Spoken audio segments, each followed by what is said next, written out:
মাঝে মাঝে নিরুদ্দেশ হতে হয়।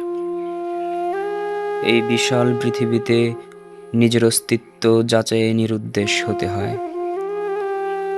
আমিহীন এই আকাশ বাতাসের অনুভূতি জানতে নিরুদ্দেশ হতে হয়। নিরুদ্দেশ হতে হয় গতিময় পৃথিবীর কর্মযজ্ঞ থেকে নিজেকে স্বস্তি দিতে। মাঝে মাঝে নিরুদ্দেশ হতে হয় ধীরে ধীরে জমে ওঠা অভিমানের কালো মেঘগুলোকে বৃষ্টি হয়ে ঝরাতে। দুই চাকার এই বাহনকে স্বস্তি দিতে নিরুদ্দেশ হতে হয়। মাঝে মাঝে নিরুদ্দেশ হতে হয় নিঃশ্বাসকে নিঃশ্বাস নিতে দিতে।